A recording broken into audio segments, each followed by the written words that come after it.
স্বাগত, দেখছেন আরটিভির বিশেষ আলোচনা অনুষ্ঠান গোল টেবিল। সঙ্গে আছে আমি লুৎফর রহমান।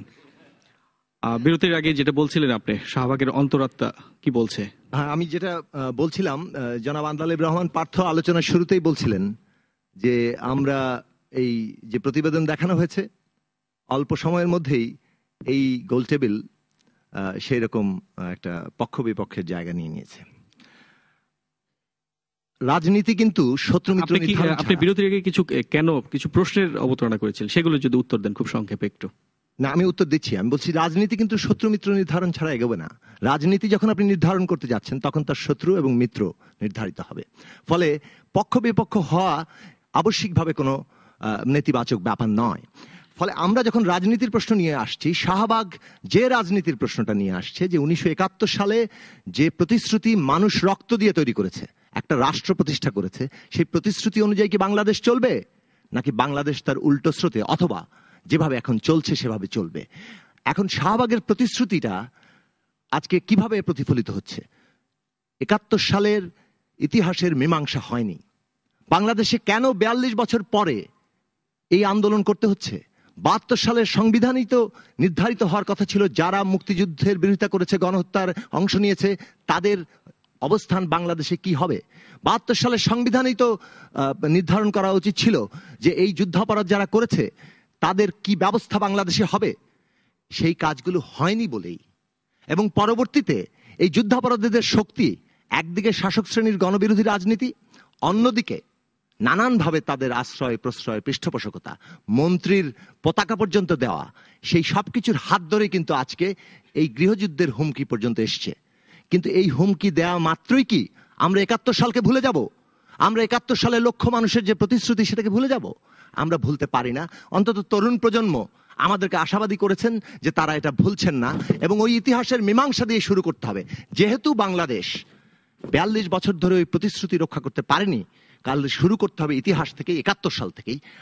শুরুটা যদি আমরা সেখান থেকে করতে পারি, যদি যুদ্ধাপরাধের বিচার করতে পারি, যদি যারা যুদ্ধের বিরোধিতা করেছে, গণহত্যায় অংশ নিয়েছে, তাদের অবস্থান বাংলাদেশে কি হবে সেটা নির্ধারণ করতে পারি, বাংলাদেশের বাকি প্রশ্নগুলোর মীমাংসা হবে। প্রশ্নগুলো কি? মুক্তিযুদ্ধের অঙ্গীকার হচ্ছে বাংলাদেশে যে অর্থনীতি নির্মিত হবে সেটা একটা উৎপাদনশীল অর্থনীতি। মুক্তিযুদ্ধের অঙ্গীকার হচ্ছে বাংলাদেশের রাষ্ট্র রাজনীতি যা হবে সেটা হবে গণতান্ত্রিক। মুক্তিযুদ্ধের অঙ্গীকার হচ্ছে বাংলাদেশের সমাজ সংস্কৃতি হবে মানবিক, এবং সর্বোপরি বাংলাদেশ একটি সার্বভৌম আত্মমর্যাদা সম্পন্ন দেশ হবে। সেটা হবে কিনা ওই রাজনীতি আগামী দিনের প্রশ্ন, এবং আমার ধারণা তরুণ প্রজন্ম সেটা তুলছেন। সংঘাত সংঘর্ষ থেকে উত্তরণে একমাত্র রাস্তা হচ্ছে ওই আওয়াজ শোনা, তার ভিত্তিতে রাজনীতিকে পুনর্গঠিত করা। ধন্যবাদ আপনাকে। আমাদের প্রথম রাউন্ডের সবশেষ বক্তা আপনি, সবচেয়ে আমাদের প্রবীণ বক্তা। তো আপনি সবার বক্তব্য শুনে আপনি যদি এটাকে একটু সামারাইজ করেন প্রথম পর্বের জন্য, সমরাজল করি। ধন্যবাদ। আমার কাছে মনে হয়েছিল মাহিবী চৌধুরী চমৎকারভাবে শুরু করছিলেন, আর ওনারা যে কজন এখানে আছেন সবাই রাজনীতির সঙ্গে খুব সক্রিয়ভাবে সম্পৃক্ত। নতুন প্রত্যাশা, নতুন উদ্যম, নতুন আশা আকাঙ্ক্ষার প্রতিফলন তাদের মধ্য থেকে আসবে, সেটা আমি এখনো বিশেষভাবে প্রত্যাশা করি। আওয়ামী লীগ করলে বা বিএনপি করলেই যে একে অপরের কোনো মঙ্গলজনক বিষয় চোখে পড়বে না তাও ভাবি না, কিন্তু ভাবি তখন যখন প্রতিযোগিতায় এগোতে গিয়ে দলীয় সংকীর্ণতার বাইরে আমরা কেউ আসতে পারি না।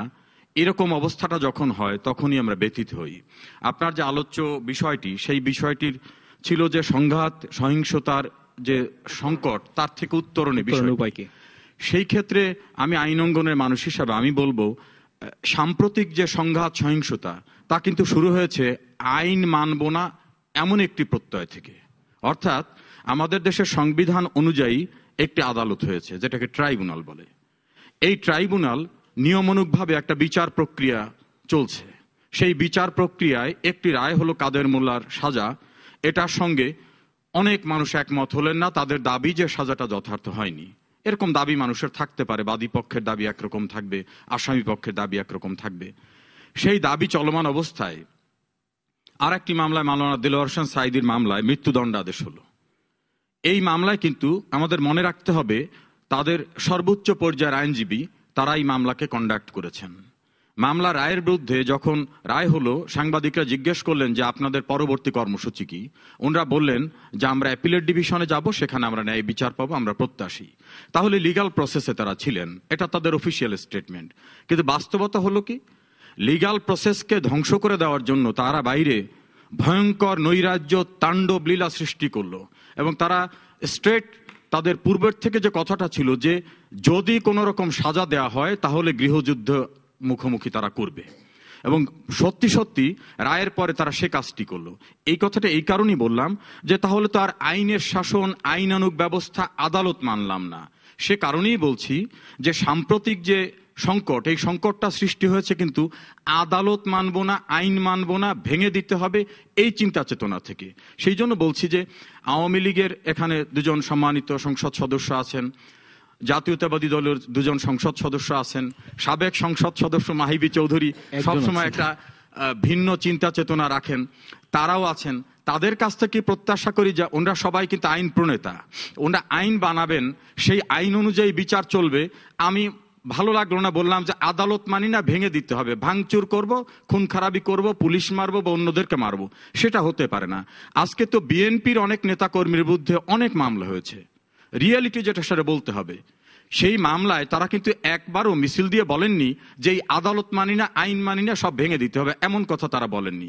তাহলে যারা আইন মানবো না, আদালত মানবো না, গৃহযুদ্ধ বাঁধাবো এমন কথা বলে, তাদের কেন বিএনপি নৈতিক সমর্থন হোক, অন্যভাবে সমর্থন হোক, বা তাদের সঙ্গে সঙ্গ গাঁট ছাড়া এটা কেন থাকবে? এই জিনিসটা কিন্তু আমার মতো অনেককে ভাবিয়ে তোলে। সেই জন্য আমি বলতে চাই যেটা, যে কিছু মৌলিক জায়গায় আমাদের একমত হতে হবে।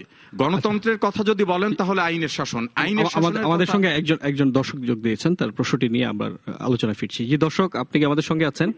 জি, আসসালামু আলাইকুম। জি, আপনার নাম পরিচয় দিয়ে প্রশ্নটি করুন। জি, আমি ব্যারিস্টার পার্থকে একটা প্রশ্ন করতে চাই যে আগামীকাল, আজকে ঐতিহাসিক 7ই মার্চ, উনি মুক্তিযুদ্ধের চেতনায় বিশ্বাসী বলে আমি বিশ্বাস করি। জি, আগামীকাল ঐতিহাসিক 7ই মার্চ, এই আজকের যে 7ই মার্চ মুক্তিযুদ্ধের চেতনার একটি বড় অংশ, উনি এই হরতালকে সমর্থন করেন কিনা এই বিষয়টি ওনার মতো একজন নতুন প্রজন্মের এমপির কাছে, যিনি নিজেকে সবসময় নিরপেক্ষ হিসেবে বলেন এবং আমরাও সেটা বিশ্বাস করি, আমি ওনার কাছে এই প্রশ্ন। জি দর্শক, আপনাকে ধন্যবাদ। আমি একটু শেষ করি, আমি 1 মিনিট শেষ করে দেব।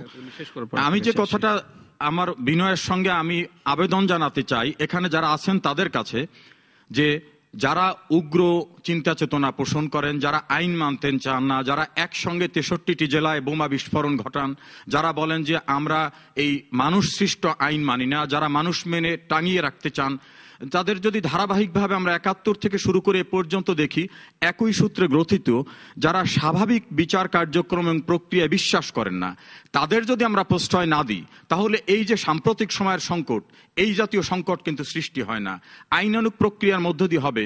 ব্যারিস্টার আন্দাবুল রহমান পার্থ একটা কথা বলছেন, যে এর থেকে উত্তরণের জন্য বলছেন যে ক্ষমতা হস্তান্তরের শান্তিপূর্ণ উপায়। সাম্প্রতিক যে সংকটটা, এটা কিন্তু ক্ষমতা হস্তান্তর নিয়ে না, এটা হলো দেলোয়ার হোসেন সাঈদীর ফাঁসি হলো কেন সেটা নিয়ে।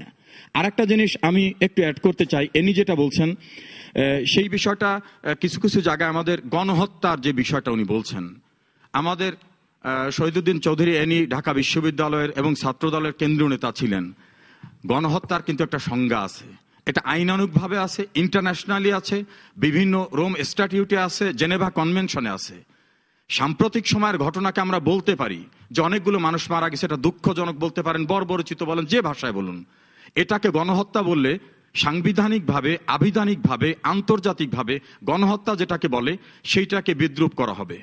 গণহত্যা যেটা হয়েছে 1971 সনে হয়েছে, কনস্টিটিউশনালি শুধু না, ইন্টারন্যাশনালি রিকগনাইজড, যেটা সেটা কিন্তু 71 সনে হয়েছে। তাহলে সেই 71 সনে গণহত্যা ঘটনা যারা ঘটিয়েছে, তাদের বিচার কার্যক্রমের সময় যদি দুই পক্ষের ভিতরে সহিংস অবস্থান, পুলিশ এবং তারা যদি হয়, আমি ধরেই নিই দুই পক্ষই, সেই ক্ষেত্রে এটাকে কোনোভাবে সহিংস বলা কোনোভাবে সঙ্গত হবে না। আর একটা জিনিস হলো, ধন্যবাদ আপনাকে। আমি আবারও আসবো আপনার কাছে, আবারও সুযোগ পাবেন। শাহবাগের নির্দেশের প্রেক্ষিতে ওই কোন ইনস্টিটিউট পতাকা উত্তোলন করেছে করে নাই, এইটা শিক্ষামন্ত্রী কিন্তু সেইটার প্রেক্ষিত নয়। বলা হয়েছে জাতীয় পতাকা উত্তোলন, জাতীয় সঙ্গীত গাওয়া, এটা আমাদের রাষ্ট্রীয় দায়িত্ব, কনস্টিটিউশনাল ডিকটাম, সেইটা কারা করে না সেই বিষয়টি। আচ্ছা, ধন্যবাদ আপনাকে। জি জি, আপনি মাইকটি নিয়ে বলেন এবং আপনি জি আপনি বলুন, আপনি প্রশ্নটির উত্তর দিয়ে তারপরে জি। আপনাকে ধন্যবাদ। অনেকগুলি ব্যাপার আসলে আসছে। প্রথমে আমি দর্শকের উত্তর দিই। হ্যাঁ, 7ই মার্চ তো বাংলাদেশের স্বাধীনতা যতদিন থাকবে 7ই মার্চ ততদিন থাকবে। কিন্তু আমার মনে হয় আমাদের দর্শক আসলে জানেন না, কালকে হরতালটা কিন্তু আজকে বিএনপি অফিসে নির্দ্বিধায় যে পুলিশ গোলাগুলি করেছেন সেটার জন্য। It has nothing to do with আমাদের স্বাধীনতা। অফকোর্স 7ই মার্চ বাংলাদেশের বঙ্গবন্ধুর সেই ভাষণ এবং স্বাধীনতার যতদিন থাকবে তার সাথে সবসময় থাকবে, তো সেটার প্রতি আমার রেসপেক্ট অবশ্যই আছে, সেটার সাথে এটার কোনো ব্যাপার না। আমি একটু বেশ কিছু কথা আছে আমি কারেক্ট করে দিই, একটু ছোট কারেক্ট করি। আমি কারো ফেভারে কথা বলছি না, জাস্ট রেজা ভাই আপনি যে বললেন বাচ্চু রাজাকারের হওয়ার পর, জাজমেন্ট হওয়ার পর কিন্তু কোনো আন্দোলন হয়নি। সাধারণত পলিটিক্স যারা করে, খারাপ হোক ভালো হোক, নীতিহীন নীতিআলা যেই দলই হোক, তাদের কোনো বিচার কাজ যদি হয় তাহলে পলিটিক্যালি যখন তাদের একটা অবস্থান থাকে তখন একটা আন্দোলন তারা করেন। তো এই কারণেই তারা হয়তো বলছেন আমরা মানি না, মানবো না। তা আপনার কথার প্রেক্ষিতে বললাম। আমি একটু শাহবাগ নিয়ে বলি, যদি আমি শাহবাগ টপিকটা আজকে অ্যাভয়েড করতে চাচ্ছিলাম। আসলে ব্যাপারটা কি, আওয়ামী লীগের আজকেও পত্রিকা দেখবেন, ছাত্রলীগের অবস্থান দেখবেন আপনি, যে ছাত্রলীগ হাতে মাশাআল্লাহ কি সুন্দর চাকু ছুরি বিভিন্ন দেশীয় অস্ত্র নিয়ে তারা মহড়া করছে। তো ছাত্রলীগের একটা ইমেজ ক্রাইসিস আছে, যুবলীগের একটা ইমেজ ক্রাইসিস আছে। তো হঠাৎ আওয়ামী লীগ একটা গণজাগরণ লীগ যে বানাচ্ছিল সেটা আমরা বুঝিনি। প্রথমে যখন যুদ্ধাপরাধীর বিচারটা জিনিসটা হলো, ন্যাচারালি প্রত্যেকটা মানুষ ওখানে গিয়ে, অনেক মানুষ ওখানে গিয়েছে, সেখানে লক্ষ লক্ষ মানুষ হয়েছে। এবং আমি তো ওদিন তৃতীয় মাত্রায় বললাম যদি 5 লক্ষ লোক থাকে, 50 লক্ষ লোক বাইরে ছিল, ঘরে বসে সেটাকে সাপোর্ট করেছে। আমি আই হ্যাভ সিন সাকিব ভাই very emotional about it, I can understand, হতেই পারে, আমরাও সেটা নিয়ে। বাট ওই সময় কিন্তু এই ব্লগারদের আইডেন্টিটিটা ইম্পর্টেন্ট ছিল না। ওই সময় কারা এটা দেখেছে সেটা ইম্পর্টেন্ট ছিল না। ওই সময় একটা ইম্পর্টেন্ট ছিল, 6 দফা কিন্তু 2-3 দিন পর দেওয়া হয়েছে স্পিকারকে। ওই সময় কিন্তু দফা একটা ছিল যে আমরা যুদ্ধ অপরাধের বিচার চাই, এবং তার কারণে বাংলাদেশের সব মানুষ, আমি বললাম আর কি, যে ম্যাক্সিমাম মানুষই তাদের সাথে একমত হলো। কিন্তু তারপর কি আরম্ভ হলো আপনি দেখুন, তারপর আস্তে আস্তে আস্তে কিন্তু তারা তাদের কাছ থেকে সরে আসলো। ইভেন যুদ্ধ অপরাধীর বিচার থেকে তারা ইসলামিক ব্যাংক বন্ধ পর্যন্ত চলে গেল, রেটিনা বন্ধ করো। তাহলে বাংলাদেশের ক্রিকেট টিম সাকিব আল হাসান সহ যারা গিয়েছিলেন তারা কি রেটিনা বন্ধ করতে গিয়েছিলেন? বিভিন্ন স্কুল কলেজের বাচ্চারা যা গিয়েছিলেন তারা কি আমার দেশের মাহমুদুর রহমানের বিচার করতে গিয়েছিলেন? এবং তারা, এবং আরেকটু কিছু দেখুন যে কিছু পক্ষপাতী, যেমন আমার মনে আছে মাননীয় প্রধানমন্ত্রীকে নিয়ে একজন স্ট্যাটাস দিয়েছিল, এত মানুষ মরে শেখ হাসিনা কেন মরে না, তাকে নিয়ে কিন্তু তাকে অ্যারেস্ট করা হলো। এখানে ব্লগাররা খালেদা, মানে বিরোধী দলীয় নেত্রীকে বলা হয় যে গণহত্যা, ওনাকে হত্যা করে আরম্ভ করতাম, কিন্তু সেই ব্যাপারে চুপচাপ। নবী করিম সাল্লাল্লাহু আলাইহি ওয়াসাল্লামকে নিয়ে ব্লগের ব্যাপারটা আসলেন, একটা তদন্ত কমিটি হলো না। ওদিকে প্রধানমন্ত্রীকে নিয়ে কোনো কার্টুন লাগালে তার জেল হয়ে যাচ্ছে। তো তারপর আবার আসলো কি, এই যে কথাটা ভাই বললেন যে জামাতের রাজনীতি বাতিল করো, এই কথাটা কিন্তু বড় পারসেপশনে ছিল যে ধর্মভিত্তিক ইসলামিক দল, একটা পারসেপশন ছিল, আমি রাইট রং বলছি না, করো ডিমান্ড, আচ্ছা এক্স্যাক্টলি। তো যদি ধর্মভিত্তিক রাজনীতিবাদের কথা আসে, তখন ইসলামিক দলগুলি চিন্তা করে ফেললো যে এরা কারা, এরা কোথা থেকে আসছে, এরা আমাদের কেন? তখন অস্তিত্বে যেয়ে দেখলো কোনো না কোনো ব্লগার নাস্তিক ছিলেন, অ্যান্টি ইসলাম ছিলেন, এবং গভর্নমেন্ট তাকে ডিফেন্ড করলেন, এবং সেই ভদ্রলোককে গভর্নমেন্ট দাঁড়িয়ে জাতীয় বীর বলেন। এবং শাহবাগকে কিছু কিছু পলিটিশিয়ান তাদের অবস্থান ঠিক করার জন্য পার্লামেন্টে দাঁড়িয়ে মহান মুক্তিযুদ্ধের সাথে তুলনা করে ফেললেন, বলেন এটা নাকি দ্বিতীয় মুক্তিযুদ্ধ, যেখানে 30 লক্ষ লোক মারা গিয়েছে, লক্ষ লক্ষ মা বোনের সম্ভ্রমহানি হয়েছে, কত মানুষ রাস্তায় পড়ে গিয়েছে। সেই মুক্তিযুদ্ধের সাথে নাকি শাহবাগের এই আন্দোলন, যেটা পুলিশ দ্বারা পরিবেষ্টিত, গভর্নমেন্টের টাকায় বিরিয়ানি খাওয়া, সেখানে বাথরুম সেট করা, সেখানে যেটা পরবর্তীতে যেটা হলো সেটা নাকি আন্দোলন হয়ে গেল। আমার কথাটা sometimes we get too emotional. হ্যাঁ, আমাদের এটা উচিত না, আমি বলি, তার না আমি শেষ করি, you'll have all your floors. আমরা এখনো বলছি, আমরা সেটার সাথে, আমি এখনো বলছি, যেদিন থেকে ব্লগারদের আইডেন্টিটিটা ইম্পর্টেন্ট হয়ে গেল সেদিন থেকে তারা পলিটিসাইজ হয়ে গেল। হ্যাঁ, অফকোর্স তারা না একটু আগে বললেন আমরা যেতে পারি, অফকোর্স যেতে পারেন, কিন্তু যখন এটা, এই যে বেগম জিয়াকে নিয়ে এই ধরনের কথা বলা হলো, বা যেটা শাহরিয়ার একটু আগে বললেন যে 18 দলে যে যে আছে সবাই রাজাকার, দিস ইজ ইনসাল্ট। আমরা রাজাকার না, রাজাকার নই, রাজাকারের দোসর, রাজাকারের সমর্থন না, আমরা দোসর না। বিকজ ঠিক যেভাবে আপনারা এরশাদ সাহেবের দুর্নীতির দোসর না, আমরাও সেভাবে দোষর না। যদি আমরা দোষর হই তাহলে এরশাদ সাহেবের 10 বছর দুর্নীতি দায়িত্ব আপনাদেরকে নিতে হবে। দাঁড়ান, আমি আরেকটা কথা বলি। আর এরশাদ সাহেবের রাজনীতির বাই প্রোডাক্ট যে রাজনৈতিক দলগুলি, তারা অবশ্যই আপনার রাজনৈতিক আমরা দল অবশ্যই প্রতিষ্ঠিত বলছি। হয়েছিল এরশাদ সাহেবের রাজনীতির হাত ধরে, আমি আপনার সেটা সাথে কি বলবেন? একমত, আমি 100% আপনার সাথে একমত। গণতন্ত্র তো একটা প্রসেস, যেটার মাঝখান দিয়ে আমরা এগিয়ে যাব। এটার মানে এই না ওই ট্রমা আমাদের সারা জীবন থাকবে। বাট আমি আপনাকে বুঝাতে চাচ্ছি, আরেকটা কথা বলতে চাচ্ছি, যেহেতু আপনি এটা বললেন, আমাদের বলতে হবে না এই যুদ্ধাপরাধীর বিচার নিয়ে যে পলিটিশিয়ানরা কম্প্রোমাইজ করছে, আমার তো বলতে হয় নাই। রাশেদ খান মেনন দাঁড়িয়ে বলেছে সাপের মাথায় চুমু খাবেন না। বাদল সাহেব বলেছে মায়ের সতীত্ব নিয়ে রাজনীতি হচ্ছে। এগুলি কি মিন করে? তার মানে কাদের মোল্লার was this the big perception, it was a politics, যার কারণে এটা হয়েছে। যখন জাগরণ মঞ্চে লক্ষ লক্ষ মানুষ চলে গিয়েছে, তখন হিসাব উল্টে গিয়েছে। Thank you very much. আমার ছোট্ট একটা প্রশ্ন আছে পার্থ ভাইয়ের কাছে। আপনি একজন ব্যারিস্টার, গণহত্যার ডেফিনেশন আপনার জানা মতে what is the best possible definition of গণহত্যা? আমি উত্তর দিচ্ছি। আপনি মনে করছেন আমি 18 দল করি বলে আমি বলতে পারবো না? আমি একদম একমত রেজা ভাইয়ের সাথে। আমি ওই পাতলা রাজনীতি করি না, একদম আমি একমত রেজা ভাইয়ের সাথে। গণহত্যা অনেক ওয়াইড একটা জায়গা, বাট আমাদের রাজনীতিতে আমরা অনেক সময় অনেক ওয়ার্ড ইউজ করে ফেলি, বাট সেটাকে একদম অন ফেস নেওয়ার কিছু নেই। এটা অনেকটা রেটরিক, এক্স্যাক্টলি হয়ে যেতে পারে। আচ্ছা, আমাদের সঙ্গে যোগ দিয়েছেন, আসছি, আমাদের সঙ্গে যোগ দিয়েছেন যুব দলের সভাপতি মোয়াজ্জেম হোসেন আলাল। উনি আমরা একটু ওনার সঙ্গে কথা বলি। জি, আপনি কি আমাদেরকে শুনতে পাচ্ছেন? জি, শুনতে পাচ্ছি। জি, আপনি এই আলোচনা তো শুনছেন, তা আপনি কি বলবেন?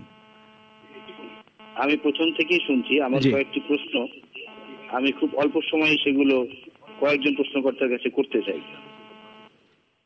1 নম্বর হলো শাহরিয়ার আলম সাহেবের কাছে, যে আপনার কাছে একটি প্রশ্ন আছে। ভাগিদার জাতীয় পার্টির প্রধান হোসাইন মোহাম্মদ এরশাদ সাহেব আজকে বলেছেন যে শাহবাগীদের এই কার্যক্রম মেনে নেওয়া যায় না। তোমরা কি এক একজন বঙ্গবন্ধু হয়ে গেছো? এবং দ্বিতীয়ত বলেছেন যে আমরা যুদ্ধ করার সময় এসেছে, আমরা এখন যুদ্ধ শুরু। তাহলে তো সরকারের মধ্য থেকে যুদ্ধ শুরু হয়েছে কিনা, 1 নম্বর।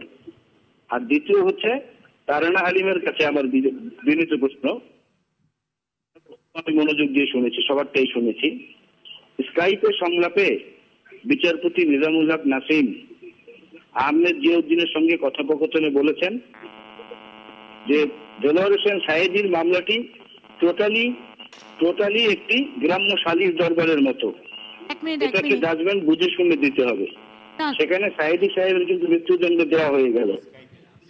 জি জি জি, আলাল ভাই আপনাকে অনেক ধন্যবাদ। আপনার এই দুইটি, অথচ আওয়ামী লীগের যুদ্ধ অপরাধী মোবারক হোসেন, তার বিরুদ্ধে চার্জশিট হলো, কিন্তু তাকে গ্রেফতারও করা হলো না আজ পর্যন্ত। তিনি এখনো জামিনে আছেন। এর বৈপরীত্য কেন? ধন্যবাদ। জি জি, আপনি লাইনে থাকুন। যে আপনি যদি আগে প্রশ্ন উত্তর দেন আপনাকে। আমি প্রথম কথা হলো, আমি আসলে আপনাদের বিভিন্ন নয়েজের কারণে প্রশ্নটি বুঝিনি। স্কাইপে সংলাপটি তিনি বলেছেন যে এটি অনেকটা বিচার সালিশের মতো হয়েছিল। যে উনি এখনো, আচ্ছা আচ্ছা, এটা অ্যাকচুয়ালি উনি ওনার নিজের দায়িত্ব স্বীকার করে নিয়ে উনি পদত্যাগী করেছেন। এবং আমার কাছে মনে হয় যে এখানে অনেকভাবে বলা হচ্ছে সরকারের স্টেজ, সরকারের সাজানো এত কিছু। সত্যি কথা বলি, আমি যতদূর জানি, অন্তত আমার কলিগদের মনোভাব আমি জানি, অনেকেই চেয়েছিলেন যে বিচারের রায়গুলো ফাঁসির আদেশই যদি হয়। কিন্তু অবশ্যই এটুকু বলবো, নিঃসন্দেহে বিচার বিভাগ স্বাধীন ছিল বলেই আমাদের সেই প্রত্যাশা পূরণ হয়নি। কাজে সেই ক্ষেত্রে বিচার বিভাগ স্বাধীন, সার্বভৌমভাবেই তারা তাদের রায় দিয়েছেন। এমনকি এই যে এবারে রায় হলো, সেখানেও তারা স্বাধীনভাবে রায় দিয়েছিলেন। যদি আমি বলি মোহাম্মদ জাফর ইকবাল, তিনি আমাদের পরম শ্রদ্ধেয় একজন ব্যক্তি, কিন্তু তার পিতার হত্যাকাণ্ডের জন্য প্রত্যক্ষভাবে কিন্তু যে চার্জগুলো প্রমাণিত হয়েছে, এই চার্জটিতে কিন্তু তাকে প্রমাণ করা যায়নি। কিন্তু যদি বলা হতো যে এই চার্জটি প্রমাণিত হয়েছে, এটা অনেক বেশি গ্রহণযোগ্য হতো।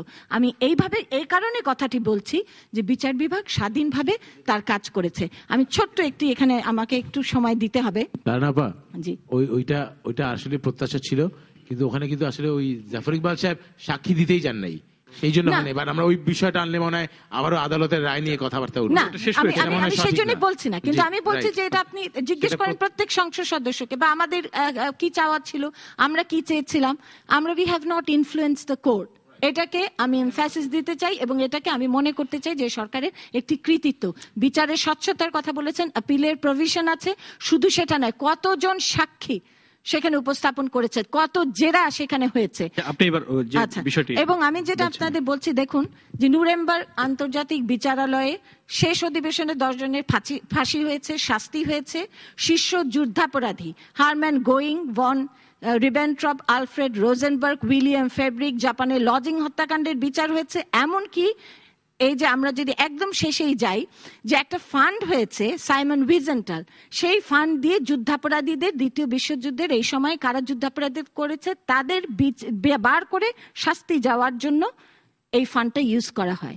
আমরা যদি আধুনিক এই বর্তমান সময়ে আসি, যেখানে জাতিসংঘের মহাসচিব বান কি মুন বলেছেন আইনের প্রতি সকলেরই শ্রদ্ধাশীল হতে হবে, আইনের শাসনের প্রতি শ্রদ্ধাশীল হতে হবে, এবং সেটি যদি হয় তাহলে আমাদের যে রায় হোক সেই রায়ের প্রতি শ্রদ্ধাশীল হতে হবে। হ্যাঁ, আমরা বিক্ষুব্ধ। I want to make this point very clear. এখানে কিন্তু আইন আমার কণ্ঠরোধ করেনি, এখানেও করেনি, সংবিধানেও করেনি, আইনের কোনো পুস্তকে করেনি। আমি যে কোনো বাদী, যে কোনো বিবাদী, যে কোনো রায়ে সংক্ষুব্ধ হতে পারে। আমি সংক্ষুব্ধ হয়ে বলতে পারি যে হ্যাঁ, এই রায়ের এই আউটপুট না হয়ে এটা হলে আমি সন্তুষ্ট হতাম। আমি সেই ভাষাতেই কথা বলছি। আমি সংক্ষুব্ধ, এই দেশবাসী সংক্ষুব্ধ, শাহবাগ সংক্ষুব্ধ। আমি যে আপনি আরেকটা বিষয় আছে যেখানে আপনি বলছেন যে এই সমস্যা সমাধানের উপায় কি। আমি আসলে খুব দুঃখিত, কারণ কি আমার কাছে মনে হয় কোথায় যেন এই বাংলাদেশের নাগরিকরা এই দেশকে ভালো না বেসে আমি বাংলাদেশের এই দল করি, আমি বাংলাদেশের অমুক পার্টি করি, এইরকম ভাবে যেন শতভাগে বিভক্ত হয়ে গেছে। এই বিভক্তিটা বাদ দিতে হবে। দেশের স্বার্থে, দেশের উন্নয়নের প্রশ্নে, দেশের ভালোর জন্য, দেশকে ভালোবাসার জন্য, মুক্তিযুদ্ধের জন্য কোনো বিভক্তি থাকতে পারে না। দেশের অর্থনীতির জন্য কোনো বিভক্তি থাকতে পারে না। আপনার কনস্টিটিউশনাল রাইট, আপনার বাক স্বাধীনতা আছে, আপনি হরতাল ডাকবেন, খুব ভালো কথা। আমার কি সেই স্বাধীনতা নাই যে আমি গাড়ি নিয়ে বার হব? That is also my constitutional right. আপনি হরতাল উত্তরণের উপায়টি আমরা একেবারে আমাদের শেষাংশে খুঁজবো। আমরা দ্বিতীয় রাউন্ডে আছি। শাহরিয়ার ভাই, আপনি কিছু, আপনার কাছে একটু প্রশ্ন ছিল আলাল ভাই। জি, ধন্যবাদ। আলাল ভাইকে এখানে পেলে ভালো হতো, ওনার সাথে আমরা প্রায় দেখি। উনি লাইনে আছেন, উনি শুনছেন, ওনার সঙ্গে আপনি এখানে এরশাদ সাহেব কি বলেছেন, I am not aware of that. Ershad সাহেবের কোন স্টেটমেন্টের দায়িত্ব আওয়ামী লীগ নেবে না, এবং মানে জোটে আছেন, কিন্তু এগুলি সব ব্যক্তিগত মন্তব্য। এখানে না, তাহলে জামাতের দায় আমরা নেব কেন? না, আমি একটা জিনিস গ্যারান্টি, জামাতের দায় না, মানে যুদ্ধ নৈতিক সমর্থন দিয়েছেন আপনারা। কারণ আপনারা নৈতিক সমর্থন দিই নাই, আপনারা নৈতিক সমর্থন দিয়েছেন প্রতিটি ভাই। আমি ইন্টারাপ্ট করিনি, আপনারা অ্যানাউন্সমেন্ট দিয়ে দিয়েছেন। একটু শাহরিয়ার ভাই বলুন। ওলামা মাশায়েখদের যে হরতাল, সেখানে আমরা নৈতিক সমর্থন দিয়েছি। আমরা আচ্ছা, আমি আজকে একটু বলি।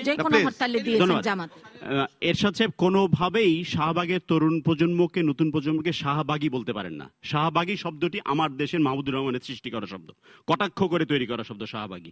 এরশাদ সাহেব এটা বলতে পারেন না। So I refuse to accept the question that মানে আলাল ভাই has raised. Thank you. Partha একটা ইন্টারেস্টিং কথা বলেছেন। আমি আমার বক্তব্যের শুরুতে বলেছিলাম শাহবাগ আমাদের চোখে আঙ্গুল দিয়ে আমাদের মধ্যে স্ববিরোধিতা দেখিয়ে দিয়েছে, পক্ষ বিপক্ষ তৈরি করে দেখিয়ে দিয়েছে। উনি মাশাআল্লাহ ভালো বলেন, দেখতে সুন্দর, হ্যান্ডসাম এবং অনেক জনপ্রিয় ব্যক্তিত্ব। উনি বলেছেন গণহত্যার পাতলা রাজনীতি উনি করেন না। তাহলে ম্যাডাম খালেদা জিয়া পাতলা রাজনীতি করেন? আমি শেষ করি। না, গণহত্যা না, আমি আপনাকে বুঝাতে চেয়েছি যে আপনি যদি মনে করতেন যে আমি ডিফেন্ড করব, আমি সেটা বলেছি। এক্স্যাক্টলি, হ্যাঁ, আমি সেটা বলেছি। Thank you very much. না, দ্য ফ্যাক্ট রিমেইনস, প্লিজ, না, ইটস ইম্পর্টেন্ট বিকজ আমি কি কোট করছি, এটা ইম্পর্টেন্ট। জি, আপনি আমাকে you can't put words in my mouth. আমি কি বলছি? আপনি যা বলেছেন দর্শক শুনেছে, আমি যেটা বলছি আমি বলছি ওনার সঙ্গে একমত হয়েছে। বলুন, আপনি বলুন। এটা অবশ্যই দ্বিতীয় মুক্তিযুদ্ধ, এটা একটা চেতনার যুদ্ধ। মুক্তিযুদ্ধ যেভাবে সংগঠিত হয়েছিল, সেখানকার অনেক অমীমাংসিত ইস্যু, যেটা জুনায়েদ সাকিব বলেছেন, সেটার মীমাংসার উদ্দেশ্যে আজকের এই আন্দোলন শাহবাগের। কিন্তু শাহবাগটি মুখ্য জিনিস নয়। মুখ্য হচ্ছে যে যুদ্ধাপরাধীদের বিচার প্রক্রিয়া, যেটা খুব সুন্দরভাবে রেজাউল করিম সাহেব ব্যাখ্যা করেছেন, যেটা তার জ্ঞানগর্ভ, তিনি আইন পেশার সাথে সম্পৃক্ত এবং সুন্দরভাবে ব্যাখ্যা করেছেন। মূল দ্বন্দ্বটা সেখানে, এবং সেই জায়গা থেকেই আমি আবারও বলছি যে একটি অবস্থানে আসার চেষ্টা করেছিল বিএনপির নেতৃত্বে, ম্যাডাম খালেদা জিয়ার নেতৃত্বে বিএনপি, কিন্তু সেই অবস্থানে তারা থাকতে পারছে না। যে অবস্থানে 3 বছর চুপ থাকার পরে ওই সিলেটের জনসভায়, রাজশাহী জনসভায় গিয়ে নাম উচ্চারণ করে বলেছেন, প্রতিটা টেলিভিশন চ্যানেলে এটা দেখানো হয়েছে, দেলার হোসেন সাইদি, নিজামী, সালাউদ্দিন কাদের চৌধুরী, তারা যুদ্ধ অপরাধী নন, তাদেরকে ভুয়া মামলা দিয়ে আটক করা হয়েছে তাদেরকে যেন ছেড়ে দেওয়া হয়, পরিষ্কার, এটা নিয়ে বিতর্কের কোনো বিষয় নেই। আমি যে আরো দু একটি বিষয় বলতে চাই, আমাকে একটু দয়া করে ওই শেষে আরেকবার যদি স্মরণ করিয়ে দেন যে আবার উত্তরণের প্রসঙ্গ সম্বন্ধে আমি একটু বলতে চাই। তার আগে একটি জিনিস বলতে চাই যে বাংলাদেশ আওয়ামী লীগ এটা নিয়ে রাজনীতি ক্ষমতায় যাওয়ার জন্য করছে না। হ্যাঁ, ক্ষমতা যাওয়ার জন্য রাজনীতি করছে বাংলাদেশ আওয়ামী লীগ, সেটা সম্পূর্ণ সামনের দরজা দিয়ে, পেছনের দরজা দিয়ে নয়। কিভাবে? আমরা কিন্তু যুদ্ধ অপরাধীদের বিচারের দাবি আমাদের 29শে ডিসেম্বর 2008-এর নির্বাচনে ম্যানিফেস্টোতে লিখেছি। সেই ম্যানিফেস্টোর কমিটমেন্ট ডেলিভার করার জন্য আমরা এই কাজগুলি এখন করছি। এখানে ক্ষমতায় যাওয়া না যাওয়া এটা ভোটারের বিষয়, তারা পরে বলবেন, কিন্তু এখানে ব্যাকডোরের কোনো পরিকল্পনা নেই, এটা ব্ল্যাক অ্যান্ড হোয়াইট কমিটমেন্টের ফুলফিলমেন্ট করার চেষ্টা করছি। আজকে সংসদে শ্রদ্ধেয় তোফায়েল আহমেদ বক্তৃতা করেছেন, আমি এটা একটু আবার কোট করতে চাই। এটা মানে একটা বেদনা, একটা মুক্তিযুদ্ধের অন্যতম সংগঠকের যে ব্যথা বুকের ভেতরে। আজকে এই যে গণহত্যা বলছেন, হত্যাকাণ্ড বলছেন, আপনার অপারেশন ক্লিন হাট, শতাধিক বাংলাদেশ আওয়ামী লীগের নেতাকর্মীকে বিনা বিচারে মেরে ফেলা হয়েছিল, বিনা বিচারে মেরে ফেলা হয়েছিল। শ্রদ্ধেয় তোফায়েল আহমেদ সাহেবকে অ্যারেস্ট করা হয়েছিল, অ্যারেস্ট করে ঢাকার কাশিমপুর কারাগারে রাখা হয়েছিল এবং সেখানে কোনো ধরনের ডিভিশন দেওয়া হয়নি, কিচ্ছু দেওয়া হয়নি। পরবর্তীতে তাকে কুষ্টিয়া কারাগারে ট্রান্সফার করার সময় কোনো একটি ফেরিঘাটে, খুব সম্ভবত দৌলতদিয়ার দিকে ফেরিঘাটে, উনি একটি পতাকা দেখেছিলেন একটা গাড়ির, ওই প্রিজন ভ্যানের ফাঁক দিয়ে। উনি জিজ্ঞেস করেছিলেন পুলিশদেরকে, কনস্টেবলদেরকে যে গাড়িটি কার, তারা বলেছিল মন্ত্রী মুজাহিদের গাড়ি। মুক্তিযুদ্ধের সংগঠক স্বাধীন বাংলাদেশে অপারেশন ক্লিন হার্টের নামে কারা অন্তরীণ আর মুজাহিদের পতাকা উঠছে গাড়িতে। এটা যে কত বড় ব্যথা, কত বড় বেদনার, এটা যদি আমরা কোনো বিচারের মাধ্যমেও যদি সুরা না করতে পারি, একসময় প্রকৃতি এটার বিচার করবে, তাদের যারা এই কাজটি করেছে এবং তাদের দোসরদের। এই কথাটি কিন্তু এত মানে ভুলে যাওয়ার কোনো বিষয় নয়। আর আমি একটু আরেকটি বিষয় বলতে চাই, সেটা হচ্ছে যে আপনার আমরা কিন্তু সেকেন্ড রাউন্ডে এখানে শুরু করতে পারলাম না। জি, আমার উত্তরণের উপায় সম্বন্ধে আমি খুব সহজে জাম্প করতে পারি কনক্লুশনে, কিন্তু এটা করতে চাইবো না, কারণ রাজনীতি খুব জটিল একটি প্রক্রিয়া, খুবই জটিল একটি প্রক্রিয়া। অবশ্যই রাজনীতির জটিল প্রক্রিয়া, ইটস নট ইজি, সবাই কারণে রাজনীতিতে আসেও না। সেটি হচ্ছে যে যুদ্ধ অপরাধী, মানবতা বিরোধীদের বিচারের পাশাপাশি এখন কিন্তু আইন সংশোধন হয়েছে। দলগতভাবে মওদুদির তৈরি করা জামায়াতে ইসলামী সাংগঠনিকভাবে মুক্তিযুদ্ধের বিরোধিতা করেছিল, এবং মওদুদি কে ছিলেন সে বিশদ ব্যাখ্যা আমি যাচ্ছি না। যার ফাঁসির রায় হয়েছিল, পাকিস্তানে তার ফাঁসি হওয়ার কথা ছিল, তকদির করে ঠিক একই প্রক্রিয়াতে জামাত ইসলামী চেষ্টা করছে আন্তর্জাতিক সমর্থন দিয়ে। মওদুদি যেমন তার ফাঁসির রায় বা বাতিল করে 14 বছরের কারাদণ্ড নিয়েছিল, দিয়ে 2 বছর পরে বের হয়ে গিয়েছিল, ঠিক একইভাবে জামাত ইসলামী আজকে ইন্টারনেটে দেখেন ব্লগ, যে ব্লগে 101 লক্ষটির উপরে পোস্ট রয়েছে, এটা কেনার জন্য বিজ্ঞাপন দেওয়া হয়েছে ফেসবুকে, যেন তারা ইজিলি ওই সার্কুলেশনটা পায়, ওই ভিউয়ারশিপটা পায়।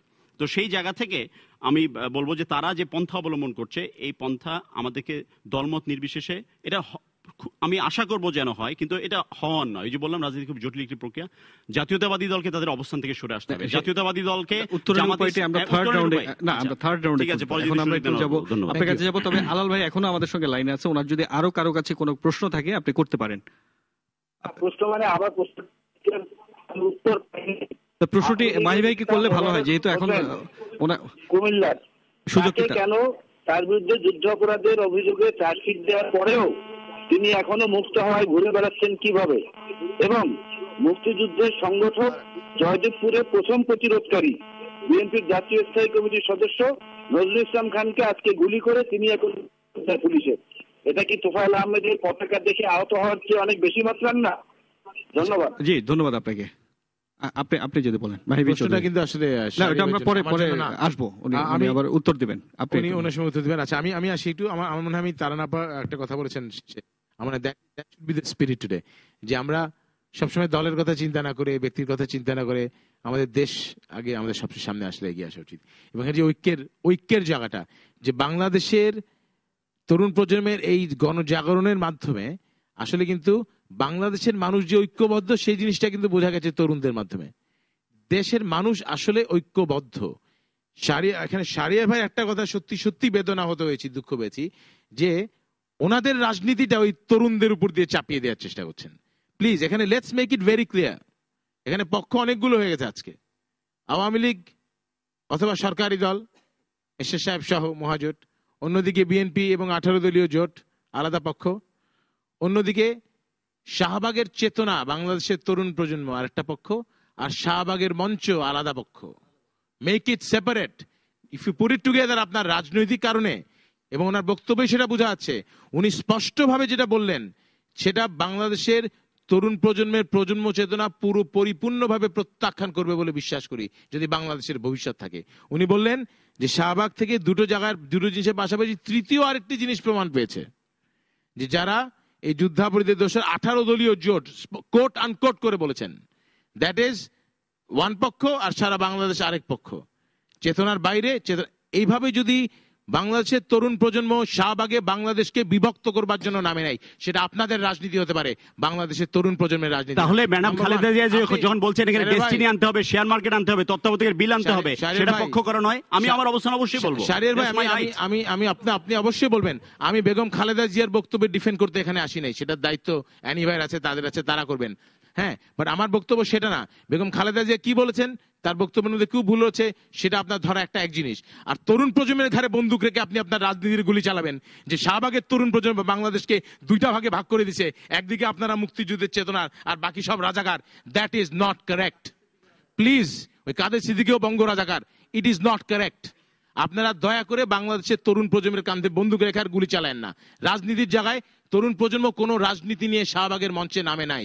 তরুণ প্রজন্ম বাংলাদেশকে ঐক্যবদ্ধ করতে, মুক্তিযুদ্ধের চেতনার পক্ষে, যুদ্ধাপরাধীদের বিচারের পক্ষে, তাদের আবেগ নিয়ে, তাদের উচ্ছ্বাস নিয়ে তারা সেখানে নেমেছিল, আপনার রাজনীতি করবার জন্য নয়। That is number one.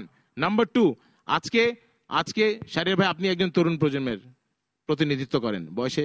আমরা আসলে 40-এর পরে গেলে তো আসলে আর তরুণ বলা যায় না। আমার চুলটুল পাকা, ওনার চুল একটু কম পাকা। তারা না পাও তরুণ প্রজন্মের প্রতিনিধিত্ব করেন। রেজাউল ভাই যেটা বলেছেন, আমি সেই জায়গায় দিয়ে আমার বক্তব্য শেষ করব। সাকিব ভাই কিন্তু স্পষ্টভাবে কিছু কথা বলেছেন। আমি বলেছিলাম বিরতির সময় যে ওনার কথা স্পষ্ট আসলে শোনার চেষ্টা করা উচিত, কারণ এখানে একটা জিনিস যদি করে ফেলেন, শাহবাগে গেছো, যাও নাই, তুমি রাজাকার। আরেক পক্ষ বলবে শাহবাগে গেছো, সরি মাহি, এটা কেউই বলে নাই। ওই যে পতাকা উত্তোলন মাননীয় মন্ত্রীর কথা বলা হয়েছে, এটা বাধ্যবাধকতা রয়েছে। আমি বলি নাই, আপনি বলছেন বলি নাই। কিছু মানুষ বলে, আবার বলে শাহবাগে গেছো, যদি যাও তাহলে তুমি নাস্তিক, আর না গেলে তুমি রাজাকার। আমরা মধ্যপন্থী কর্নার মানুষ যারা আছি, এটা কিন্তু ঠিক না, দুইটাই রং। Both is correct. শাহবাগে গেলে, আমি শাহবাগের মঞ্চে গেছি রাত 3টা পর্যন্ত অবস্থা, আপনার সাথে আমার 1 দিন না 2 দিন দেখা হয়েছে। আমি এর মানে এই না যে আমি শাহবাগের চেতনার সাথে আছি, বা শাহবাগের মঞ্চ থেকে যেই ঘোষণায় আসবে তার সাথে আমার মত পার্থক্য থাকতেই পারে, কারণ সেখানে একটা এসেছে নির্দলীয় রাজনীতির লোকরা, আর সেই মঞ্চে নেতৃত্ব দিচ্ছে শুধুমাত্র 14 দলের ছাত্র সংগঠনের নেতারা। সাকিব ভাই তো আপনি আছেন মঞ্চে, আপনি তো মঞ্চের কমিটিতে নাই, আপনি তো সারা রাত ওখানে পার করছেন, আমিও পার করছি ভাই, সেটা নাই। অতএব মঞ্চ, এই জন্য বলছি মঞ্চ ইজ রাজনৈতিক। অফকোর্স প্রত্যেকটি 14 দলের ছাত্র সংগঠনের নেতৃবৃন্দ সেই মঞ্চে বক্তব্য রাখে, তাদের মাধ্যমে সিদ্ধান্ত গৃহীত হয়, তাদের মাধ্যমে কর্মসূচি ঘোষিত হয়। হ্যাঁ,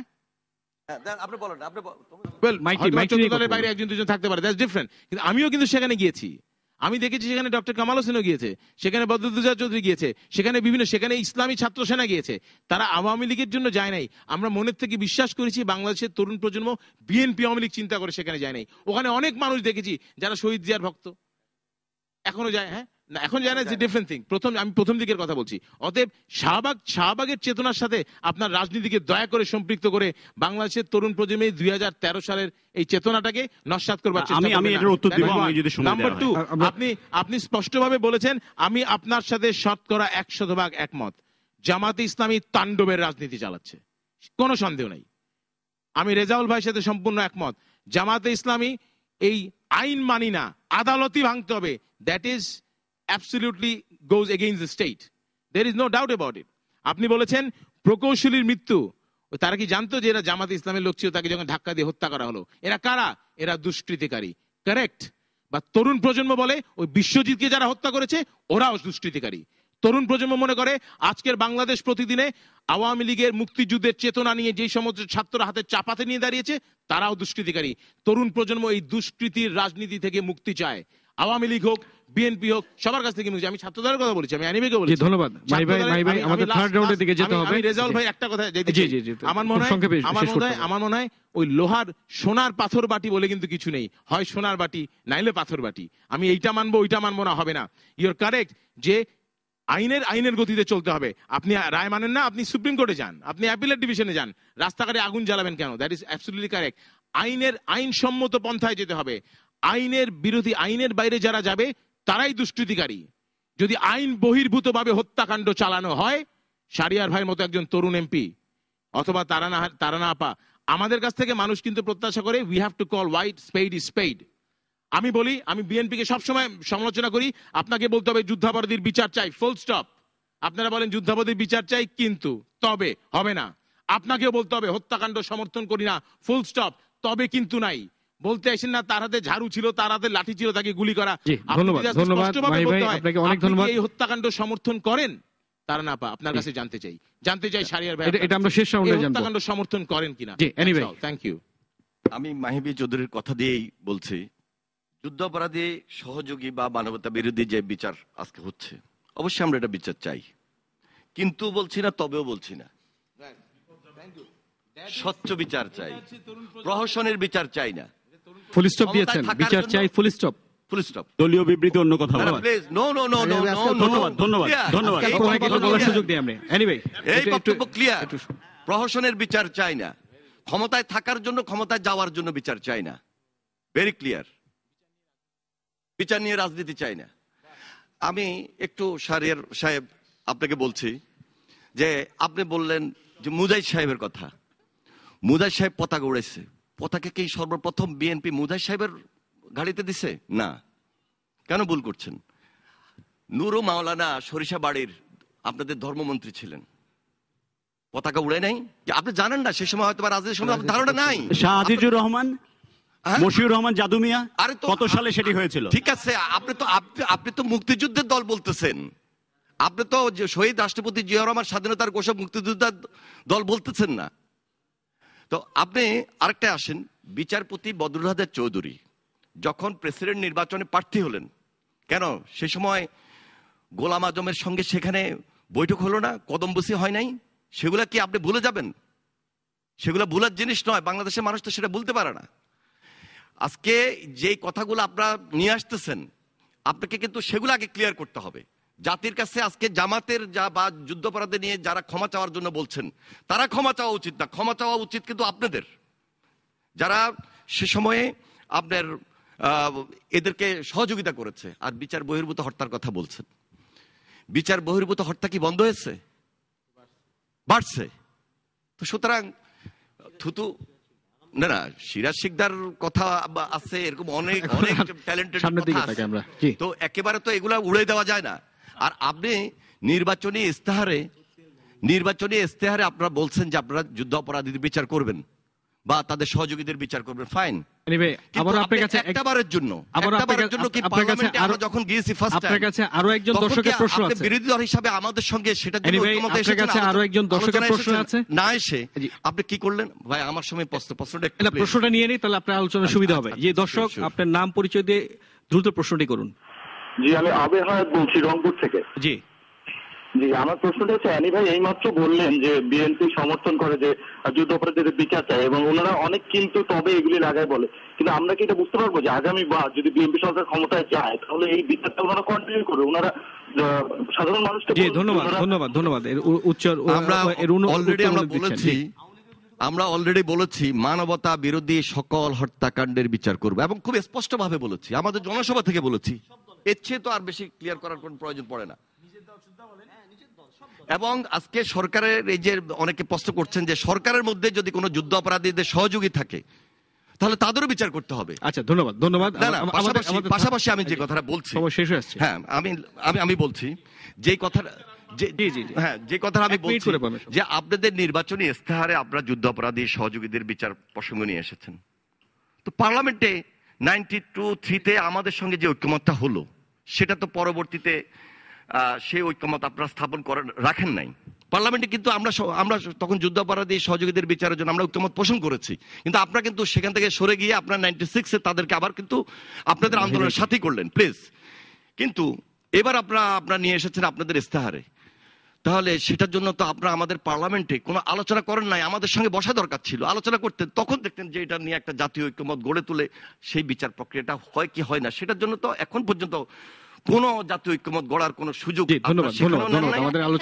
বরং আপনারা কি করলেন, যে তত্ত্বাবধায়ক সরকার নতুন একটা ইস্যু নিয়ে আসতেন, আপনাদের শত দুঃশাসন, দুর্নীতি, সকল কিছুর ব্যর্থতাকে ঢাকার জন্য আপনারা আজকে শাহবাগে যারা আছেন তাদেরকে সেখানে আপনারা দলীয়করণ অবস্থা নিয়ে গিয়েছেন এবং আজকে জাতিকে দ্বিধাবিভক্ত অবস্থায় শাহবাগটাকে যদি বলা হয় যে সেখানে আমরা যুদ্ধকে ফেস করব, শাহবাগ থেকে যদি বলা হয় যে সেখানে খালেদা জিয়াকে যদি হত্যার হুমকি দেওয়া হয়, কাদের সিদ্দিকীকে রাজাকার, নব্য রাজাকার বলা হয়, কাদের সিদ্দিকীর আপনার বঙ্গবীর উপাধি তুলে নেওয়া হোক, বা মাহমুদুর রহমানের আমার দেশ পত্রিকা বন্ধ করা হোক, তাকে জেলে নেওয়া হোক, পিয়াস করিম, তারপরে আসিফ নজরুল, তাদেরকে হত্যা করা হোক, তাহলে এই সেন্টিমেন্টের সাথে নতুন প্রজন্ম একমত নয়। অনেক ধন্যবাদ। আমি আবার আসবো আপনার কাছে। জি, আমি চট করে কয়েকটা কথা বলি, সময় কম।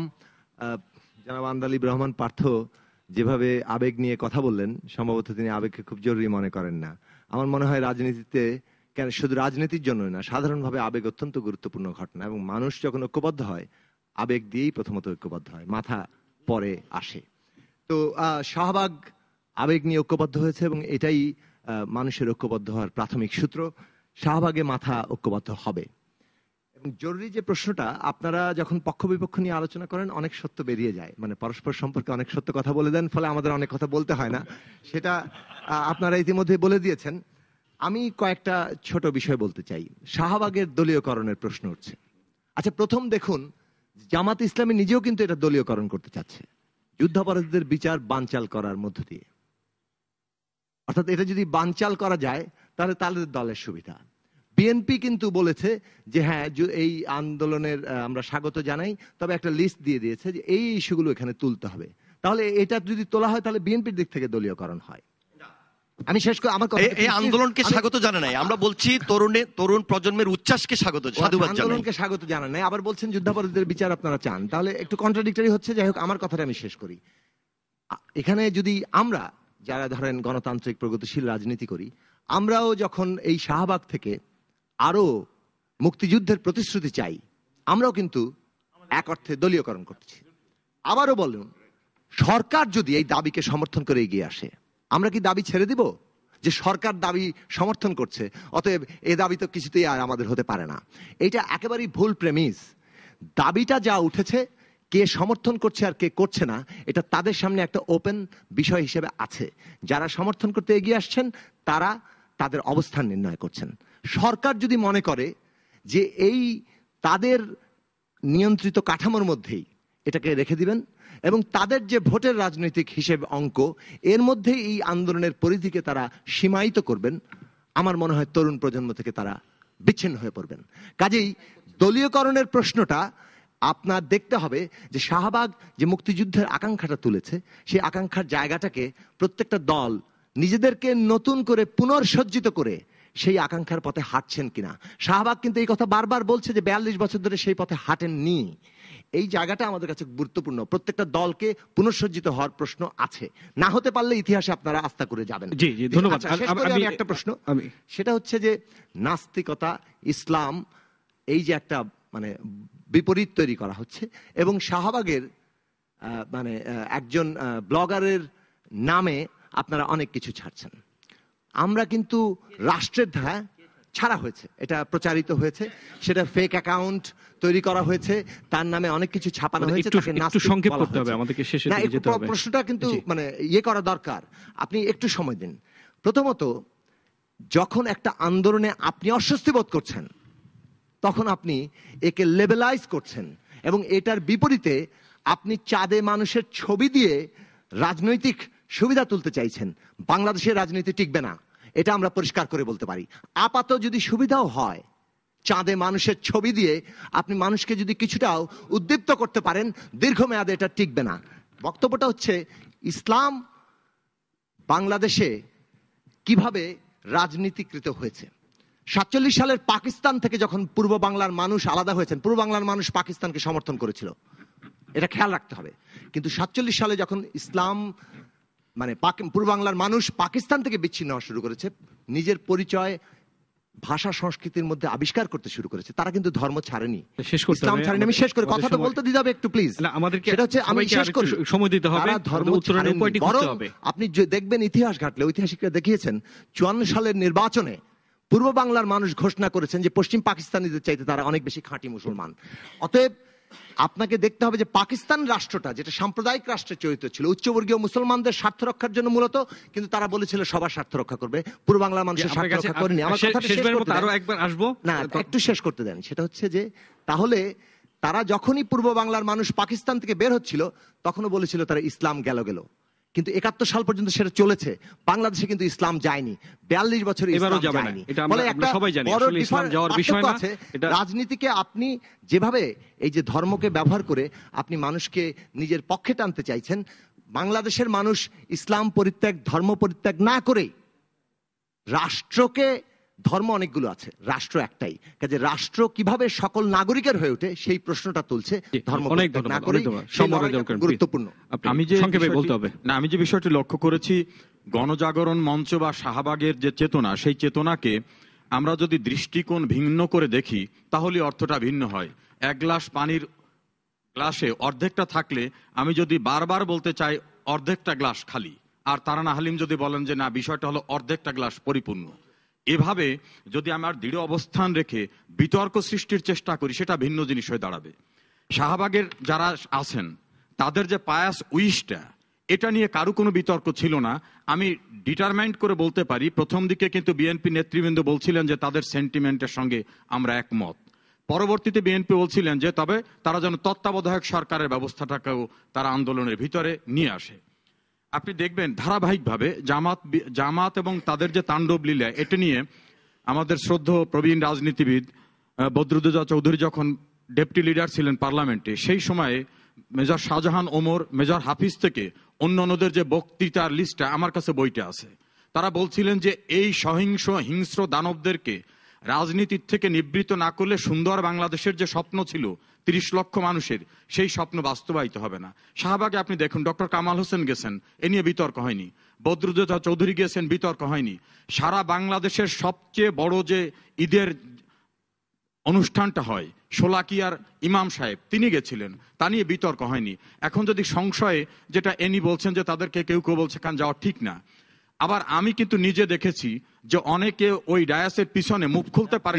কেউ বলেন নাই, শাহবাগের ওইখান থেকে যারা দায়িত্বশীল আমি ছিলেন বলছি। তারা বলেছেন, তারাই বলেছেন যে এখানে আসলে ঝামেলা হবে, না, আপনারা আসবেন আমি না। সেটা বলছি যে পিছনে দাঁড়িয়ে অনেকেই ছাত্র দলের যারা শিবিরের হাতে কোপ খেয়েছে তাদেরকে কিন্তু আমি নিজেও দেখেছি। আমি যেটা বলতে চাই অ্যাজ এ হোল, সেটা আওয়ামী লীগ বিএনপি এই দুই দলের অবস্থান থেকে নিজস্ব অবস্থানের চিন্তা চেতনা না রেখে সাদাকে সাদা, কালোকে কালো বলা দরকার।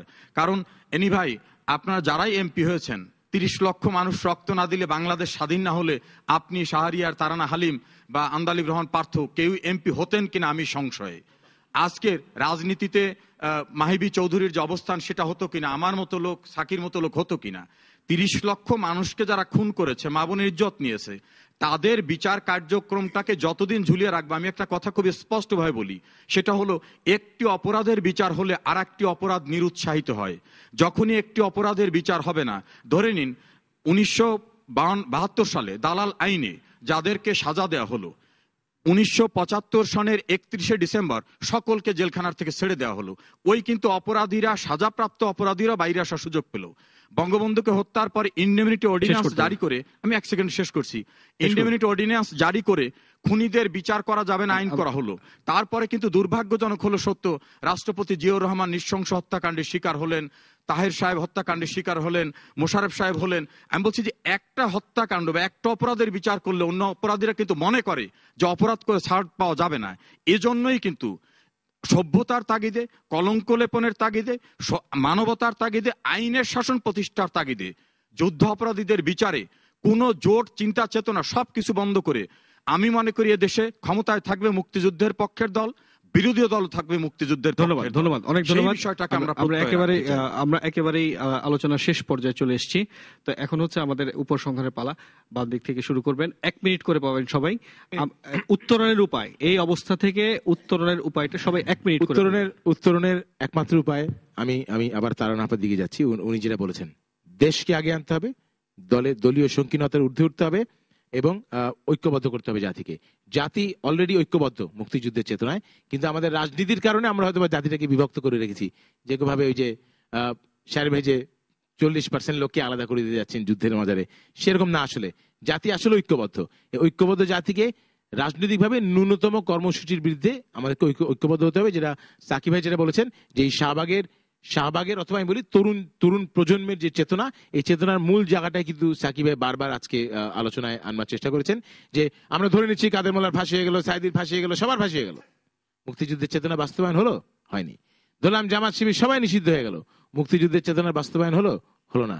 যতক্ষণ না পর্যন্ত ওই ছাত্রলীগের হাত থেকে বিশ্বজিৎকে রক্ষা করা না যাবে, ছাত্র দলের হাত থেকে সনিকে রক্ষা করা না যাবে, ট্রু, যতক্ষণ না পর্যন্ত অপরাজনীতি বন্ধ না হবে, যতক্ষণ না পর্যন্ত শোষণমুক্ত সমাজ না হবে, যতক্ষণ না পর্যন্ত দুর্নীতি বন্ধ না হবে, ততক্ষণ পর্যন্ত মুক্তিযুদ্ধের চেতনা বাস্তবিত হবে না। সেই জন্য ন্যূনতম কর্মসূচির ভিত্তিতে আমাদেরকে ঐক্যবদ্ধ হতে হবে। এবং একটাই শুধু কথা বলবো, আরেকবার শেষবারের মতো বলে নিচ্ছি, যে এই শাহবাগের অথবা তরুণ প্রজন্মের এই চেতনা থেকে প্রতিটি দলের কাছে একটি মেসেজ চলে গিয়েছে, এই দলগুলোকে পরিশুদ্ধ করার একটি প্রক্রিয়া দলগুলো যদি শুরু করে, আওয়ামী লীগ, বিএনপি সহ সমস্ত রাজনৈতিক দলগুলো, তাহলে দেশের ভবিষ্যৎ সুন্দর হবে।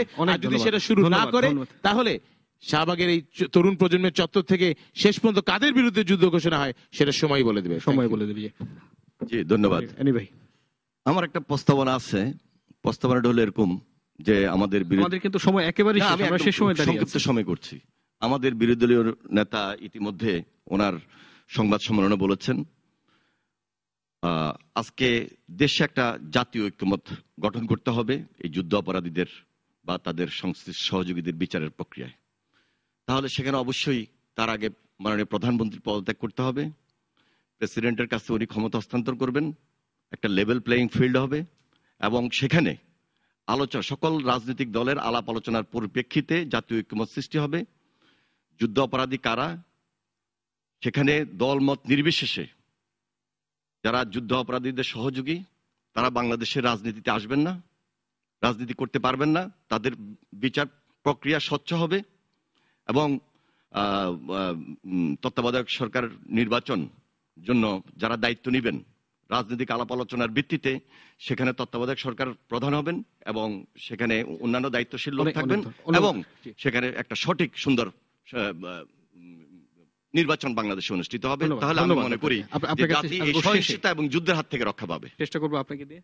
জি, তারা প্রথম কথাটা একটু অ্যানি ভাইকে বলে নেই, সেটা হচ্ছে যে উনি একটা চমৎকার প্রতিশ্রুতি দিয়েছেন এবং আমি আপনাকে অনুরোধ করব যে আপনি আপনার দলের ভিতরে গিয়ে আপনাদের যে হাইয়েস্ট ফোরাম আছে সেখানে আপনি বলবেন আপনাদের নির্বাচনী ম্যানিফেস্টোতে যেন এই কথাটির উল্লেখ থাকে যে আপনারা যদি কখনো ক্ষমতায় যান তাহলে যুদ্ধাপরাধীদের দোষর, লালবদর, রাজাকারদের বিচার করবেন এবং ইতিমধ্যে যাদের বিচার হয়েছে এবং ফাঁসি হয়েছে সে কোনোটাই আপনারা মওকুফ করবেন না বা তাদের খালাস করে দেবেন না। এবং আপনি বলেছিলেন আরেকটা কথা যে তবে, হ্যাঁ ছোট করে বলি যে তবে কিন্তু এগুলা আপনারা লাগাবেন না, তারপরও আবার হঠাৎ করে পরে কিভাবে যেন আপনি বললেন তবে কিন্তু স্বচ্ছ, এটা তো আমার স্বচ্ছ বিচার, তবে স্বচ্ছ। আমরা এই মুহূর্তে আমরা কিন্তু এই মুহূর্তে শুধু স্বচ্ছ বিচার বলি নাই। একটু ছোট্ট করে জাস্ট আমি বলতে চাই, সেটি হচ্ছে যে আমরা ইদানিং না আমি তো তবে লাগাবই না, আমি ওই সামনে নিতে পারছি না, খুব সংক্ষেপে আর পারছি না, আমরা একেবারেই শেষ সময় দিয়ে যাচ্ছি। শুধু বলি একটুখানি যে পাড়ায় পাড়ায় কিন্তু ইদানিং একটা প্রতিরোধ কমিটি গঠন করেছে, যে তারা নিজেরাই প্রতিরোধ কমিটি গঠন করবে এবং যে সমস্ত দোকানপাটে ক্ষতিগ্রস্ত হয়েছে তারা দোকান মালিকরা নিজেরাই ক্ষতিপূরণ দিয়ে দোকানগুলো আরো চালু রাখবে। আমার মনে হয় এই ধরনের সমন্বিত এলাকা ভিত্তিক উদ্যোগ প্রধানমন্ত্রী আহ্বান জানিয়েছেন, না এগুলো তারা করছে, এগুলো তারা করছে, পেপারে বেরিয়েছে। আপনারা একা করলে তো হবে না, বিরোধী দল বা জাতীয় ঐক্যমত্যের ভিত্তিতে সবাইকে যদি করতে পারেন ভালো হতো। কিন্তু আলোচনার একেবারে পাতলা রাজনীতি করছে, ঘন দেশপ্রেম করতে হবে, এটাই আমার অনুরোধ। পাতলা রাজনীতি করবে না, ঘন দেশপ্রেম করবে। এটি অবশ্যই সরকারকে বিব্রত করেছে এবং আপনারা দেখেছেন যে আজকে বা গতকালকে বিশ্বজিতের হত্যা মামলার চার্জশিটের সময়সীমা বেঁধে দেওয়া হয়েছিল 3 মাস, তারও আগে চার্জশিট ভুক্ত করা হয়েছে এবং যারা প্রকাশ্যে দেখেছেন তাদের সকলকেই চার্জশিট ভুক্ত করা হয়েছে। তো এই ধরনের ঘটনাকে বাংলাদেশ আওয়ামী লীগ প্রশ্রয় দেয় না, তবে এটি রাজনৈতিক সংস্কৃতির একটি অংশ। সকল দলকেই এই ধরনের এক্সাম্পলারি পানিশমেন্ট দিতে হবে, যেটা অতীতে ব্যর্থ হয়েছে। সংসদ সদস্য সমাধানের জায়গা থেকে বলবো, অ্যানি ভাই যেটি দিয়েছেন এটা অবাস্তব একটি কথা বলেছেন এবং তারা প্রায় এই ধরনের বক্তব্য দিয়ে থাকেন যে প্রধানমন্ত্রীকে পদত্যাগ করতে হবে, রাষ্ট্রপতির কাছে ক্ষমতা দিতে হবে, এই সরকারের মেয়াদ পূর্ণ হবার পরে অন্য কোনো আলোচনা যদি থাকে সংসদে এসে বলতে হবে এই দেশের মানুষ তাদেরকে ভোট দিয়েছে। এই সংকট যেটি বলেছেন সংকট, এটা তত্ত্বাবধায়ক সরকারের প্রশ্ন নয়, বর্তমান যে সংকট, এই সংকটে মাননীয় প্রধানমন্ত্রী এবং স্বরাষ্ট্রমন্ত্রী ডাক দিয়েছেন যে পাড়ায় মহল্লা একটা করে কমিটি করা হয়, প্রতিরোধ কমিটি, যেটা কানসাটে করা হয়েছে, চাঁপাইনবাবগঞ্জে করা হয়েছে, অনেক ব্যবসা প্রতিষ্ঠান, অনেক মার্কেটে করা হয়েছে। সেই কমিটিতে যেন বিএনপির যুব দলের, ছাত্র দলের, জাতীয়তাবাদী দলের নেতাকর্মীরা এসে সংযুক্ত হন, এটা তাদের দল থেকে বলতে হবে। এবং না না না আমার মামলা নিয়ে যাবো সেখানে। আমরা আশা করব তেমনটি হবে। বলতে গেলে বহুত হিসাব দেওয়া যাবে। আর বিএনপির ভেতর থেকে এই শুদ্ধি অভিযান চালু করতে হবে। যুদ্ধ অপরাধীদের প্রশ্নে, মানবতা বিরোধীদের প্রশ্নে, স্বাধীনতার পতাকার বিরুদ্ধে যারা অবস্থান নিয়েছে তাদের বিরুদ্ধে সোচ্চার হতে হবে। এবং আমরা শুনেছি বিএনপির ভেতরে আন্দোলন শুরু হয়েছে ইতিমধ্যে। শেষ করবো, আপনি যদি এক দুই বাক্যে বলেন। সংক্ষেপে আমার আগের কথা থেকে বলি যে বাংলাদেশে ৭১ সালের মানুষ ধর্ম কিংবা বিশেষভাবে যে ইসলাম গেল বলে যে স্লোগান উঠেছিল সেটা যায়নি, বরং মানুষ যেটা পরিত্যাগ করেছে সেটা হচ্ছে সাম্প্রদায়িকতা। আজকে বাংলাদেশে ৪২ বছরে ধর্ম আছে, কিন্তু সাম্প্রদায়িকতা মুক্তিযুদ্ধের অঙ্গীকার হচ্ছে, সেটা থাকা চলবে না। একটু শেষ করি। মানে এই যে হিন্দু বৌদ্ধ খ্রিস্টানদের আজকে তাদের এই পরিচয়ের কারণে যে ঘরে বসে হামলা করা হচ্ছে, আমাদের এটা প্রতিরোধ করতে হবে। শেষ যেটা হচ্ছে রাষ্ট্রকে আইন বহির্ভূত হত্যাকাণ্ডের চাইতে রাজনৈতিক সমস্যা রাজনৈতিকভাবে সমাধান করার যে পূর্ব প্রস্তুতিগুলো সেগুলো নিতে হবে। শেষ, এবং শাসক শ্রেণী আজকে মুক্তিযুদ্ধের অঙ্গীকারকে যেভাবে পদদলিত করছে সেটা থেকে বেরিয়ে এসে বাংলাদেশের নতুন রাজনীতি। ধন্যবাদ। আমার একেবারে সংক্ষিপ্ত কথা হলো, আইন মানতে হবে, গণতন্ত্রকে প্রাতিষ্ঠানিক রূপ দিতে গণতন্ত্রের ধারাকে অব্যাহত রাখতে হবে, এর কোনো বিকল্প। অনেক ধন্যবাদ আপনাকে। আমি একদম বলে দিচ্ছি, প্রথমত জামাতের ফ্ল্যাগ দেখে আওয়ামী লীগ বা আমাদের দুঃখ পাওয়া উচিত না, দুঃখ পাবে জনগণ। জামাত আজকে যেখানে আসছে, আমরা দুই রাজনৈতিক দলই রাজনীতি করে তাদেরকে এখানে এনেছি, এটা একটা কথা। দ্বিতীয় কথাটা সাকিবের সাথে আসবো, ভাই বারবার বললেন যে রাজীবের যে কথাটা খুবই ইম্পর্টেন্ট জিনিসটা, তিনি যদি এতই কনফিডেন্ট হয়ে থাকেন, এখনো সরকার একটা তদন্ত কমিটি করেননি। ৭-৮ মাস আগে ব্লগের বিরুদ্ধে মামলা হয়েছে, রিট তাদের তরফ থেকে আসেনি, বিকজ নবী করিম সাল্লাল্লাহু আলাইহি ওয়াসাল্লামের বিরুদ্ধে কোনো কথাই বাংলাদেশে কেউ মেনে নেবে না। একটা সেকেন্ড কথা, Rajiv does not represent Shahbag, এটাও ইম্পর্টেন্ট, এটাও আমি বলছি। রাজীব এবং লাস্ট কথাটা আমি বলবো যে আওয়ামী লীগ মানে এখন এমন একটা অবস্থান হয়েছে যে ভাই আমি শেয়ার মার্কেটে টাকা ধরা খেয়েছি, আমি শেয়ার মার্কেটে টাকা ধরা খেয়েছি, এটা অর্থনীতি না, এখনো ভূগোল। তুই যুদ্ধ পরে বিচার চাস কি চাস না, ভাই আমি ডেস্টিনি ধরা খেয়েছি, এটা ভূগোল। এটা যাতে না হয়, এটাকে জানি কেউ পলিটিসাইজ না করে। শাহবাগ আসলেই সাধারণ মানুষের, সেটা জানি সাধারণ মানুষেরই থাকে। অনেক ধন্যবাদ আপনাদের সবাইকে এত রাতে আমাদেরকে সময় দেওয়ার জন্য। জি দর্শক, আমাদের গোল টেবিল আলোচনা আজ এই পর্যন্তই শেষ করছি এখানে। অনুষ্ঠানটি আবারও দেখতে পারবেন আজ সকাল ৮টায়। আগামী সপ্তাহে অন্য কোনো বিষয়ে অন্য কোনো অতিথির সঙ্গে হাজির হব। সে পর্যন্ত সবাই ভালো থাকুন, নিরাপদে থাকুন। ধন্যবাদ সবাইকে।